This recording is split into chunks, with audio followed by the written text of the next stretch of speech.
जय हिंद दोस्तों। तो क्या हाल है? आशा करता हूँ कि आप सभी अच्छे होंगे। आज की इस वीडियो में हम लोग कक्षा 10 साइंस के जो कि आपका विज्ञान है बिहार बोर्ड के लिए, आज हम लोग 80 प्रश्न को देखने वाले हैं। Model paper, official model paper 80 प्रश्न को देखेंगे। ठीक है, जो बिहार बोर्ड की तरफ से जारी किया ऑफिशियल मॉडल पेपर है उसके हम लोग 80 प्रश्न को देखेंगे। साइंस की आपने पिछली हमारी 2 वीडियोस देख ली होंगी जो कि काफ़ी इंपॉर्टेंट वीडियो में से एक थी। अगर आप लोगों ने नहीं देखा हो तो वीडियो जा करके देखना। और हम लोग जो इसमें 80 प्रश्न देखेंगे वो सारे क्वेश्चन को ऐसे डील करते चलेंगे आप लोग के बेनिफिट के लिए। ठीक है, जो पहला क्वेश्चन आप देख सकते हैं जो किस दर्पण की फोकस दूरी त्रिज्यात्मक होता है, ये सारे क्वेश्चन हम लोग को ऐसे एक्सप्लेन करेंगे। तो चलिए वीडियो को हम लोग स्टार्ट करते हैं। आप लोग से रिक्वेस्ट है कि वीडियो पर पहली बार आया, चैनल पर पहली बार आया तो चैनल को सब्सक्राइब कर देना, दोस्तों के साथ शेयर करना और वीडियो को लाइक कर देना। तो चलिए हम लोग पहले प्रश्न से स्टार्ट करते हैं। पहला क्वेश्चन आपके किस स्क्रीन दर्पण पर की है। फोकस दूरी ऋणात्मक होता है? दोस्तों, किस दर्पण की फोकस दूरी ऋणात्मक होता है? तो अवतल दर्पण की फोकस दूरी होता है वो ऋणात्मक होता है। चलिए उसके बाद देखते हैं दूसरा प्रश्न। देखिए दूसरा प्रश्न कहता है कि दर्पण की फोकस दूरी एफ और वक्रता त्रिज्या आर में क्या संबंध है? तो दोस्तों आप लोग जानते होंगे कि जो फोकस दूरी होता है वो वक्रता त्रिज्या का आधा होता है, यानी कि एफ बराबर r/2 सही संबंध है, यानी कि हमारा सही उत्तर क्या हो जाएगा? ऑप्शन बी हो जाएगा। चलिए उसके बाद देखते हैं तीसरा क्वेश्चन। देखिए कहता है कि सामान्य दृष्टि के लिए स्पष्ट दृष्टि की न्यूनतम दूरी है। दोस्तों सामान्य दृष्टि के लिए स्पष्ट दृष्टि की न्यूनतम दूरी होती है 25 सेंटीमीटर। और दोस्तों पिछले बार आपके एग्जाम में पूछा गया है कि स्पष्ट दृष्टि की अधिकतम दूरी कितनी है। तो दोस्तों अधिकतम दूरी जब पूछते हैं तो हो जाएगा अनंत।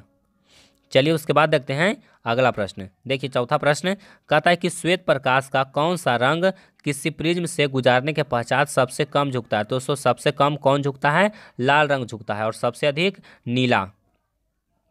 चलिए उसके बाद देखते हैं अगला प्रश्न। देखिए पांचवा क्वेश्चन कहता है कि मानव आँख की रेटिना द्वारा बनाई गई छवि होती है, यानी कि जो मानव आँख के रेटिना पर प्रतिबिंब बनता है यानी कि छवि बनता है वो कैसा होता है? तो वास्तविक और उल्टा होता है, यानी कि हमारा उत्तर क्या हो जाएगा? ऑप्शन बी हो जाएगा। चलिए उसके बाद देखते हैं अगला प्रश्न। देखिए कहता है कि आकाश का रंग नीला प्रतीत होता है। दोस्तों आकाश का रंग नीला क्यों प्रतीत होता है? तो जो उसमें नीला रंग का प्रकीर्णन अधिक होता है, यानी कि प्रकाश के प्रकीर्णन के कारण। चलिए उसके बाद देखते हैं अगला प्रश्न। देखिए कहता है किस दर्पण से वस्तु का बड़ा प्रतिबिंब बनता है? दोस्तों किसी कहता है कि किस दर्पण से वस्तु का प्रतिबिंब बड़ा बनता है? तो अवतल दर्पण से वस्तु का बड़ा प्रतिबिंब बनता है, इसलिए अवतल दर्पण का उपयोग हम लोग दाढ़ी बनाने वाले दर्पण में करते हैं। और दोस्तों एक प्रश्न आपके लिए है होमवर्क के रूप में कि आप लोग बताइए कि जो मोटर वाहन का हेडलाइट होता है, यानी कि मोटर वाहन का जो हेडलाइट होता है उसमें कौन सा दर्पण प्रयोग किया जाता है? अगर आपको आपको उत्तर पता है तो जल्दी से कमेंट करके इसका आंसर बताइए। चलिए उसके बाद हम लोग देखते हैं आठवां क्वेश्चन को। देखिए कहता है कि निम्नलिखित में से कौन सा लेंस निकट दृष्टि दोष को ठीक करने के लिए उपयोग किया जाता है? दोस्तों निकट दृष्टि के लिए हम लोग किस लेंस का प्रयोग करते हैं? तो अवतल लेंस का प्रयोग करते हैं, यानी कि निकट दृष्टि दोष के लिए हम लोग अवतल लेंस और दूर दृष्टि के लिए उत्तल लेंस। चलिए उसके बाद देखते हैं नौवां क्वेश्चन, बहुत महत्वपूर्ण है। कहता है कि निम्नांकित में से कौन उपकरण विद्युत धारा की उपस्थिति दर्शाता है? दोस्तों विद्युत धारा हम लोग कौन से उपकरण से मापते हैं? तो विद्युत धारा हम लोग आमीटर से और गैल्वेनोमीटर से मापते हैं। तो देखिए आपको ऑप्शन में आमीटर नहीं दिया हुआ है, सिर्फ गैल्वेनोमीटर दिया हुआ है, तो हमारा उत्तर क्या होगा? गैल्वेनोमीटर होगा। और अगर गैल्वेनोमीटर ना दे करके अमीटर रहेगा तो हमारा उत्तर होगा वो आमीटर होगा। चलिए उसके बाद देखते हैं 10वां क्वेश्चन। कहता है कि दाएं हाथ के अंगूठे का नियम को किसने प्रतिपादित किया? तो दोस्तों इसको मैक्सवेल ने प्रतिपादित किया। हमारा उत्तर क्या हो जाएगा? ऑप्शन डी हो जाएगा, मैक्सवेल। चलिए उसके बाद देखते हैं अगला प्रश्न। देखिए कहता है विभवांतर का ये सही मात्रक होता है। दोस्तों विभवांतर का ये सही मात्रक क्या होता है? तो विभवांतर का ये सही मात्रक होता है वोल्ट। चलिए उसके बाद देखते हैं अगला प्रश्न।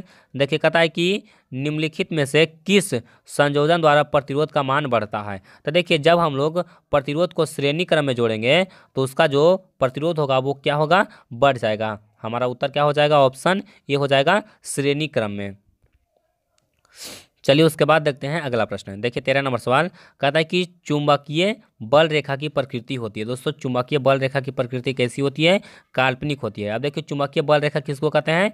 तो मान लीजिए कि यह एक चुंबक है, इसका नॉर्थ पोल है और ये इसका साउथ पोल है। तो देखिएगा कि उसका जो बल रेखा होता है वो कुछ इस तरह से होता है, आप लोग बुक में भी देखे होंगे, फिगर में इस तरह से होता है। तो ये वास्तव में हमको चुंबक के बाहर नहीं दिखता है, हम कल्पना करते हैं कि यह इस तरह का होता है। वैज्ञानिक इसको प्रूव किया है कि जो चुंबकीय बल रेखा होता है वो इस तरह का होता है, यानी कि वह काल्पनिक रेखा होता है। चलिए उसके बाद देखते हैं अगला प्रश्न। देखिए कहता है कि 1 किलोवाट घंटा किसके बराबर होता है? दोस्तों 1 किलोवाट घंटा किसके बराबर होता है? तो इसका उत्तर हो जाएगा 3.6 गुने 10⁻6 जूल के बराबर, यानी कि ऑप्शन सी हमारा यहाँ पर बिल्कुल सही आंसर होगा। चलिए उसके बाद देखते हैं अगला प्रश्न। देखिए 15 नंबर सवाल कहता है कि नवीकरणीय ऊर्जा का स्रोत है। दोस्तों नवीकरणीय ऊर्जा का स्रोत कौन हो जाएगा इसमें? तो देखिए यहाँ पर हो जाएगा सौर ऊर्जा, यानी कि ऑप्शन भी यहाँ पर बिल्कुल सही आंसर है। चलिए उसके बाद देखते हैं अगला प्रश्न। देखिए कहता है कि कौन सा लेंस अपसारी लेंस भी कहा जाता है, यानी कि कौन सा लेंस को अपसारी लेंस कहा जाता है?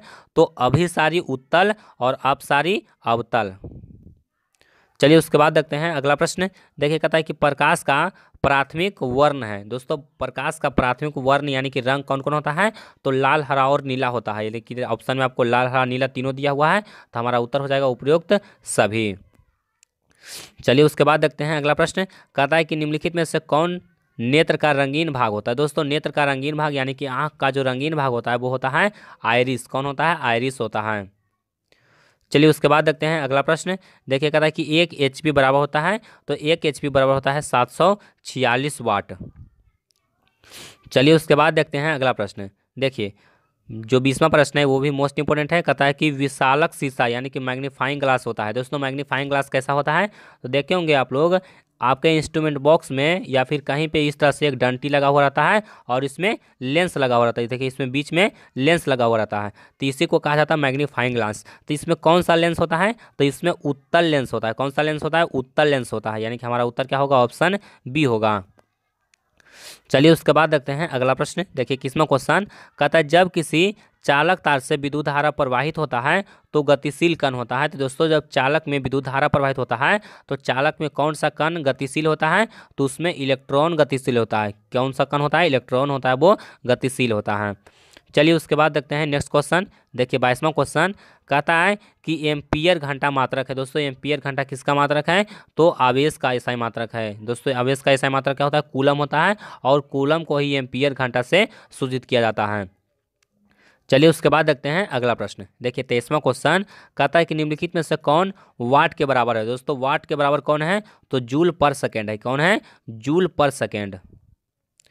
चलिए उसके बाद देखते हैं अगला प्रश्न। देखिए कहता है विद्युत धारा का मात्रक है, तो विद्युत धारा का मात्रक क्या होता है? एम्पियर होता है। चलिए उसके बाद देखते हैं अगला प्रश्न। देखिए कहता है ग्लोबल वार्मिंग के लिए उत्तरदायी गैस है। दोस्तों ग्लोबल वार्मिंग के लिए उत्तरदायी गैस कौन है? तो कार्बन डाइऑक्साइड गैस है, यानी कि CO2 गैस है। चलिए उसके बाद देखते हैं अगला प्रश्न। देखिए 26वां क्वेश्चन कहता है कि शरीर में भोजन का पचना किस प्रकार की अभिक्रिया है? दोस्तों शरीर में भोजन का पचना उपचयन अभिक्रिया यानी कि ऑक्सीकरण होता है। चलिए उसके बाद देखते हैं अगला प्रश्न। देखिए कहता है कि काली चूना पर जब जल डाला जाता है तब अभिक्रिया होती है। तो जब हम लोग काली चूना पर जल डालेंगे तो इसमें क्या होता है? ऊष्मा निकलता है, यानी कि यह ऊष्माक्षेपी अभिक्रिया है। चलिए उसके बाद देखते हैं अगला प्रश्न। देखिए कहता है कि निम्नलिखित में से कौन सबसे अधिक अभिक्रियाशील है? तो देखिए सबसे ज़्यादा अभिक्रियाशील कौन है? तो देखिए आपको ऑप्शन दिया हुआ है कॉपर, Hg यानी कि पारा, Ag और Au यानी कि सोना, चांदी, कॉपर और मरकरी में सबसे अधिक अभिक्रियाशील कौन होता है? कॉपर होता है। चलिए उसके बाद देखते हैं अगला प्रश्न। कहता है चूना जल का रासायनिक सूत्र है। दोस्तों चूना जल का रासायनिक सूत्र होता है CaOH का होल 2। क्या होता है? CaOH का होल 2। चलिए उसके बाद देखते हैं नेक्स्ट क्वेश्चन। कहता है कि कोई विलयन लाल लिटमस को नीला कर देता है, उसका pH मान होगा। यानी कि कोई विलयन है वो लाल लिटमस को नीला कर देता है, यानी कि वह कैसा क्या होगा? क्षार होगा। और क्षार का जो pH मान होता है वो 7 से अधिक होता है। तो 7 से अधिक कौन है? 11 है और 10 है, यानी कि A और B दोनों होगा, यानी कि ऑप्शन डी हमारा यहाँ पर बिल्कुल सही आंसर है। चलिए उसके बाद देखिए अगला प्रश्न 31वां सवाल, ये भी मोस्ट इंपोर्टेंट सवाल है।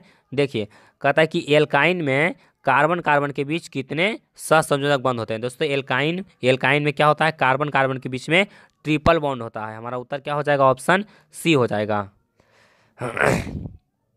चलिए उसके बाद देखते हैं अगला प्रश्न, बहुत आसान है। ग्लूकोज का आणविक सूत्र, ग्लूकोज का आणविक सूत्र क्या होता है? C6H12O6, यानी कि ऑप्शन ए यहाँ पर बिल्कुल सही है। चलिए उसके बाद देखते हैं, देखिए कहता है कि उच्चवासीय अम्लों के सोडियम लवण कहलाते हैं। तो दोस्तों उच्चवासीय अम्लों को सोडियम लवण को कहा जाता है साबुन कहा जाता है। क्या कहा जाता है? साबुन कहा जाता है। चलिए उसके बाद देखिए अगला प्रश्न, कहता है कि CHO अभिक्रियाशील मूलक को कहते हैं। दोस्तों इसको क्या कहते हैं? एल्डिहाइड कहते हैं। CHO के किसको कहते हैं? CHO को क्या कहते हैं? एल्डिहाइड कहते हैं। OH किसको कहते हैं? अल्कोहल को कहते हैं।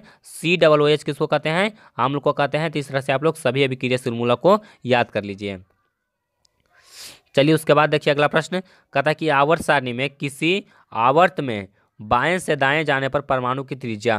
तो दोस्तों जब हम लोग बाएं से दाएं जाएंगे तो परमाणु का त्रिज्या है वो घटता जाता है। क्या होता है? परमाणु का त्रिज्या है वो घटता जाता है। चलिए उसके बाद देखिए अगला प्रश्न, देखिए कहता है कि निम्नांकित तत्वों में उसके धातुई गुण के अनुसार बढ़ते क्रम में सजाएं।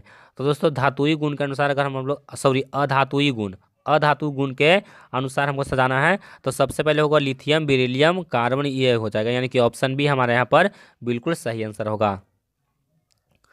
चलिए उसके बाद देखिए अगला प्रश्न, देखिए कहता है कि सिलिकॉन क्या है। तो दोस्तों सिलिकॉन क्या है? तो सिलिकॉन एक उपधातु है। क्या है? सिलिकॉन एक उपधातु है। चलिए उसके बाद देखते हैं अगला प्रश्न, देखिए 38वां क्वेश्चन, कहते हैं निम्नलिखित में से कौन विद्युत धनात्मक तत्व है। दोस्तों विद्युत धनात्मक तत्व कौन है? तो यहाँ पर हो जाएगा हमारा उत्तर सोडियम, यानी कि सोडियम है वो त्याग करता है, इलेक्ट्रॉन का त्याग करता है। तो यह कैसा हो जाता है? धनात्मक हो जाता है। चलिए उसके बाद देखते हैं अगला प्रश्न, देखिए कहता है टिहरी बांध का निर्माण किस प्रदेश में किया गया है। दोस्तों टिहरी बांध कहाँ है? तो टिहरी बांध है उत्तराखंड में। कहाँ है? उत्तराखंड में है। चलिए उसके बाद देखते हैं अगला प्रश्न, देखिए कहता है निम्नलिखित में से किस धातु को किरोसिन में डुबाकर रखते हैं। दोस्तों किरोसिन में हम लोग डुबाकर किसको रखते हैं? तो सोडियम को हम लोग किरोसिन में डुबा करके रखते हैं। चलिए उसके बाद देखते हैं, कहता है कि अपमार्जक से बनाए जाते हैं। दोस्तों अपमार्जक से क्या बनाए जाते हैं? तो देखिए आपको सर्फ एक्सल, उसके बाद दिया हुआ शैम्पू, उसके बाद दिया हुआ इजी सर्फ, उसके बाद दिया हुआ उपरोक्त सभी। तो दोस्तों सर्फ एक्सल से हम लोग तीनों को बनाते हैं। तो हमारा उत्तर क्या होगा? ऑप्शन डी होगा, उपरोक्त सभी। चलिए उसके बाद देखिए अगला प्रश्न, कहता है सौर सेल में किसका उपयोग होता है। दोस्तों सौर सेल अर्धचालक का बनाया जाता है, और अर्धचालक कौन है? तो सिलिकॉन है और जर्मेनियम है। तो हमारा उत्तर क्या हो जाएगा? ऑप्शन बी हो जाएगा, सिलिकॉन। चलिए उसके बाद देखते हैं अगला प्रश्न, कहता है कि निम्नलिखित में से किसका उपयोग हम लोग खाना बनाने वाले ईंधन में नहीं करते हैं। तो दोस्तों खाना बनाने वाले ईंधन में हम लोग CNG का प्रयोग नहीं करते हैं। चलिए उसके बाद देखिए अगला प्रश्न, देखिए कहता है कि 2Cu प्लस O2 और डैश, उसके बाद 2CuO। तो देखिए यहाँ पर क्या हो रहा है? ऑक्सीजन का योग हो रहा है, यानी कि ऑक्सीकरण होगा। चलिए उसके बाद देखते हैं अगला प्रश्न, देखिए कहता है निम्नलिखित में से कौन सा समीकरण संतुलित नहीं है। तो देखिए कौन सा समीकरण संतुलित नहीं है, तो आपको ध्यान दे करके चारों को देखना पड़ेगा, और आपको देखिए परमाणु का यौगिक किसमें गिनना पड़ेगा। तो देखिए यहाँ पर Pb है और यहाँ पर Pb, यहाँ पर हो गया एक। उसके बाद देखिए NO, इसमें कितना बार है? NO2 5 बार है, इसमें NO2 कितना बार है? सिर्फ 2 बार है। तो यह असंतुलित है, यानी कि यह संतुलित नहीं है। तो हमारा उत्तर क्या हो जाएगा? ऑप्शन बी हो जाएगा। चलिए उसके बाद देखिए अगला प्रश्न बहुत आसान है, उदासीन विलयन का pH मान। तो उदासीन विलयन का pH मान होता है कितना? 7 होता है। चलिए उसके बाद देखिए अगला प्रश्न, कहता है कि निम्नलिखित में से कौन दुर्बल अम्ल है। दुर्बल अम्ल कौन है? तो CH3COOH। देखिए जिसमें जितना ज़्यादा कार्बन का मात्रा होगा वो उतना दुर्बल होगा। चलिए उसके बाद देखिए अगला प्रश्न, कहता है कि क्रायोलाइट अयस्क है। दोस्तों क्रायोलाइट, कोरंडम, ये सब किसका अयस्क है? तो एल्यूमिनियम का अयस्क है। चलिए उसके बाद देखते हैं अगला प्रश्न, देखिए कहता है कि पोटेशियम का परमाणु संख्या। तो पोटेशियम का परमाणु संख्या 19, कैल्शियम का 20। उसके बाद देखिए अगला प्रश्न, कहता है कि फॉर्मिक अम्ल का IUPAC नाम। तो देखिए फॉर्मिक अम्ल है वो चींटी के डंक में पाया जाता है। और दोस्तों फॉर्मिक अम्ल का IUPAC नाम क्या होता है? मेथेनोइक अम्ल। क्या होता है? मेथेनोइक अम्ल। चलिए उसके बाद देखिए कहता है कि इथाइल अल्कोहल का अणुसूत्र। दोस्तों इथाइल अल्कोहल का अणुसूत्र क्या होगा? तो इथाइल यानी कि ईथ में 2 कार्बन, तो यहाँ पर हो जाएगा क्या चीज़? C2H5OH। उसके बाद देखिए अगला प्रश्न 52, देखिए कहता है कि एल्काइन कौन है। दोस्तों एल्काइन इसमें कौन है? तो आप लोग देखिए एल्काइन इसमें हो जाएगा C2H2। उसके बाद देखिए चीनी का रासायनिक सूत्र पूछा गया है। तो चीनी का रासायनिक सूत्र बहुत आसान है, C12H22O11। चलिए उसके बाद देखिए कहता है कि एसिटिलीन में कार्बन के बीच में कितने सहसंयोजक का बंध होते हैं? तो एसिटिलीन होता है C2H2, और इसमें कार्बन कितना, कार्बन कार्बन के बीच में कितना बॉन्ड होता है? ट्रिपल बॉन्ड होता है, यानी कि हमारा उत्तर क्या हो जाएगा? ऑप्शन डी हो जाएगा। चलिए उसके बाद देखते हैं 55 नंबर सवाल। देखिए कहता है कि श्वसन के अध्ययन के लिए उपयोग किए जाने वाला बीज है, तो श्वसन के अध्ययन हम लोग कौन से बीज से करेंगे? अंकुरित बीज से करेंगे। चलिए उसके बाद देखिए अगला प्रश्न कहता है कि मानव वृक्क यानी कि मानव का जो किडनी है किस प्रणाली का एक हिस्सा है? तो मानव का जो किडनी है वो उत्सर्जन से संबंधित है। चलिए उसके बाद देखिए 57 नंबर सवाल कहता है कि पौधे में जाइलम निम्नलिखित में से किसके परिवहन के लिए जिम्मेदार है? तो जाइलम जल से, जाइलम यानी कि जल से जाइलम, जल से जल तो पानी हो जाएगा। उसके बाद देखिए अगला प्रश्न कहता है कि 58 नंबर कहता है कि श्वसन के दौरान कौन सी गैस निकलती है? तो आपको पता होगा कि श्वसन के दौरान कौन सा गैस निकलता है? तो कार्बन डाइऑक्साइड गैस निकलता है। चलिए उसके बाद देखिए अगला प्रश्न कहता है कि फलों को पकाने को कहता है कि निम्न में से किससे नियंत्रित किया जाता है? दोस्तों फलों को पकना हम लोग किससे नियंत्रित कर सकते हैं? तो हमारा आंसर हो जाएगा इथिलीन, इसी को एसिटिलीन भी कहा जाता है। चलिए उसके बाद देखिए अगला प्रश्न कहता है कि न्यूरॉन का वह हिस्सा जहां जानकारी हासिल की जाती है। दोस्तों न्यूरॉन का वह हिस्सा जहां जानकारी हासिल की जाती है वो कौन सा है? डेंड्राइट है। क्या है? डेंड्राइट, यानी कि ऑप्शन ए यहाँ पर बिल्कुल सही आंसर होगा, डेंड्राइट। उसके बाद देखिए अगला प्रश्न कहता है कि निम्नलिखित में से कौन आपातकाल हार्मोन है? दोस्तों आपातकाल हार्मोन कौन है? तो देखिए आपको ऑप्शन देखना पड़ेगा। तो देखिए 61 का सही आंसर क्या हो जाएगा? तो एड्रीनलिन कहा जाता है। क्या कहा जाता है? एड्रीनलिन, यानी कि ऑप्शन ए यहाँ पर बिल्कुल सही आंसर है। चलिए उसके बाद देखते हैं अगला प्रश्न। देखिए 62 नंबर सवाल कहता है कि निम्नलिखित में से कौन सी अनैच्छिक क्रिया नहीं है? दोस्तों अनैच्छिक क्रिया कौन नहीं है? तो अनैच्छिक क्रिया यहाँ पर हो जाएगा चबाना नहीं है। चबाना हम लोग अपनी इच्छा के अनुसार चबा सकते हैं, यानी कि यह ऐच्छिक क्रिया है। चलिए उसके बाद देखिए कहता है कि मानव का गर्भ का अवधि कितना होता है? आप लोग जानते होंगे, बहुत आसान क्वेश्चन है। कितना होता है? 9 मंथ, यानी कि 9 मंथ को हम लोग 30 से मल्टीप्लाई करेंगे तो कितना होगा? 270 दिन होगा, यानी कि हमारा उत्तर क्या हो जाएगा? ऑप्शन ए हो जाएगा। उसके बाद देखिए अगला प्रश्न कहता है कि गंगा एक्शन प्लान कब शुरू हुआ? तो 1985 में। कब हुआ था? 1985 में, यानी कि ऑप्शन बी यहाँ पर बिल्कुल सही आंसर होगा। चलिए उसके बाद देखिए कहता है कि मुकुलन द्वारा अलैंगिक जनन किस में होता है? दोस्तों मुकुलन के द्वारा अलैंगिक जनन किस में होता है? तो मुकुलन के द्वारा अलैंगिक जनन होता है ईस्ट में। किस में होता है? ईस्ट में होता है। हमारा उत्तर क्या हो जाएगा? ऑप्शन ए हो जाएगा। चलिए उसके बाद देखिए कहता है कि निम्नलिखित में से कौन सा बीमारी श्वसन तंत्र से संबंधित है? तो देखिए श्वसन तंत्र से देखिए कौन कौन संबंधित है? तो देखिए आपको ऑप्शन दिया गया है डायरिया, टीबी, निमोनिया। तो देखिए यहाँ पर हो जाएगा डायरिया, यहाँ पर हो जाएगा यहाँ पर देखिए कौन कौन सा रोग है? वो श्वसन तंत्र, यानी कि श्वास लेने में हम जो बाधा डालता है। तो यहाँ पर कौन कौन हो जाएगा? तो यहाँ पर हो जाएगा टीबी, एक होता है टीबी और दूसरा होता है निमोनिया। क्या होता है? टीबी और निमोनिया, यानी कि आदमी को टीबी अगर हो जाता है तो उसको श्वास लेने में प्रॉब्लम होता है, और निमोनिया में भी श्वास लेने में प्रॉब्लम होता है, यानी कि हमारा उत्तर क्या हो जाएगा? बी एवं सी दोनों। चलिए उसके बाद देखते हैं अगला प्रश्न। देखिए 67 नंबर सवाल, इसमें बहुत सारे स्टूडेंट का कन्फ्यूजन रहता है। देखिए कहता है कि मनुष्य और अन्य मांसाहारी जीव निम्नलिखित में से किसका पाचन नहीं कर पाते हैं? तो वह सेलुलोज का पाचन नहीं कर पाते हैं। चलिए उसके बाद देखते हैं अगला प्रश्न। देखिए कहता है कि ब्रेन हैमरेज का मुख्य कारण क्या होता है? दोस्तों ब्रेन हैमरेज का मुख्य कारण क्या होता है? तो हाइपरटेंशन होता है। क्या होता है? हाइपरटेंशन। चलिए उसके बाद देखते हैं अगला प्रश्न।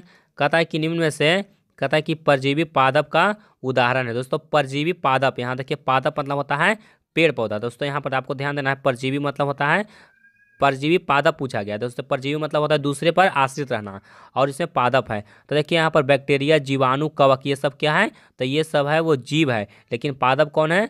तो कसकूटा है। क्या है? कसकूटा। कसकूटा है, इसको कहा जाता है अमरलता। तो हमारा उत्तर क्या हो जाएगा? यहाँ पर हो जाएगा आंसर बी हो जाएगा। चलिए उसके बाद देखते हैं अगला प्रश्न। देखिए कहता है कि हृदय से रक्त को संपूर्ण शरीर में पंप किया जाता है, तो किसके द्वारा पंप किया जाता है? तो निलय के द्वारा पंप किया जाता है।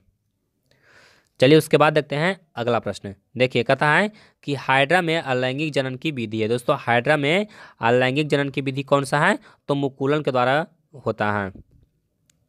चलिए उसके बाद देखिए कहता है जनन संचालित रोग है दोस्तों। जनन संचालित रोग कौन है? तो देखिए सिफिलिस, एड्स, गोनोरिया तीनों है, तो हमारा उत्तर क्या हो जाएगा? ऑप्शन डी हो जाएगा। चलिए उसके बाद देखते हैं अगला प्रश्न। कहता है कि पुष्प का सबसे बाहरी भाग है दोस्तों। पुष्प का यानी कि फूल का बाहरी भाग होता है बाह्य दल पुंज। चलिए उसके बाद देखिए अगला प्रश्न। कहता है कि ब्लड ग्रुप ए का एंटीबॉडी होता है दोस्तों। ब्लड ग्रुप ए का एंटीबॉडी कौन होता है? बी होता है, यानी कि ऑप्शन सी यहाँ पर सही होगा। चलिए उसके बाद देखते हैं अगला प्रश्न। कहता है कि रक्त में ग्लूकोज की मात्रा को निम्नांकित रूप से कौन नियंत्रित नहीं करता है दोस्तों। इसमें बहुत सारा स्टूडेंट का कन्फ्यूजन है। इसका उत्तर क्या हो जाएगा? गैस्ट्रिन होगा। इसका उत्तर क्या होगा? गैस्ट्रिन होगा। और दोस्तों ये 100% सही आंसर है। अगर आपको कोई गलत बताया है तो आप उस पर विश्वास नहीं कीजिए। इसका उत्तर क्या हो जाएगा? गैस्ट्रिन हो जाएगा। चलिए उसके बाद देखिए अगला प्रश्न। कहता है कि पादप वृद्धि हार्मोन दोस्तों। पादप वृद्धि हार्मोन कौन है, यानी कि पेड़ पौधे को बढ़ने में सहायक कौन है? तो जिबरेलिन है। चलिए उसके बाद देखते हैं अगला प्रश्न। देखिए कहता है कि हार्मोन स्रावित होता है दोस्तों। हार्मोन है वो कहाँ से स्रावित होता है? तो अंतःस्रावी ग्रंथियों द्वारा स्रावित होता है। चलिए उसके बाद देखिए अगला प्रश्न। कहता है कि मनुष्य के मुख गुहा में कितने जोड़े लाल ग्रंथियाँ पाई जाती है? तो 3 जोड़े लाल ग्रंथियाँ पाई जाती है। हमारा उत्तर क्या होगा? ऑप्शन सी होगा। चलिए उसके बाद देखिए अगला प्रश्न। देखिए कहता है कि एंड्रोजन है। एंड्रोजन क्या है दोस्तों? एंड्रोजन क्या है? तो एंड्रोजन एक आप लोग जानते होंगे कि हार्मोन है। तो यहाँ पर देखिए एंड्रोजन क्या है? एंड्रोजन, तो दोस्तों एंड्रोजन है वो एक मेल हार्मोन है, यानी कि जो मेल में होता है वो होता है एंड्रोजन, और एस्ट्रोजन होता है वो फीमेल में होता है। चलिए उसके बाद देखते हैं अगला प्रश्न। देखिए कहता है कि मटर को अपने प्रयोग में कौन चुना था दोस्तों? मटर को अपने प्रयोग में कौन चुना था? तो मेंडल ने चुना था, यानी कि हमारा उत्तर क्या हो जाएगा? ऑप्शन ए हो जाएगा। तो दोस्तों उम्मीद करता हूं कि ये वीडियो आपको पसंद आया होगा। उसके बाद यहाँ पर सेक्शन भी है, यानी कि सब्जेक्टिव क्वेश्चन है। तो अगर आपको सब्जेक्टिव क्वेश्चन का भी आंसर चाहिए तो आप हमको इस वीडियो में कमेंट कीजिए कि हम सर हमको सब्जेक्टिव का भी आंसर चाहिए, तो जल्दी से हम उसका सब्जेक्टिव का भी आंसर बना देंगे। अगर नहीं चाहिए तो आप लोग छोड़ सकते हैं। आप लोग ऑब्जेक्टिव क्वेश्चन का तैयारी यहाँ तक कर लिए हैं तो जल्दी से वीडियो को लाइक कीजिए, और आपको वीडियो कैसा लगा ये भी बताइए, और चैनल पर नए हैं तो चैनल को भी सब्सक्राइब कर लीजिए।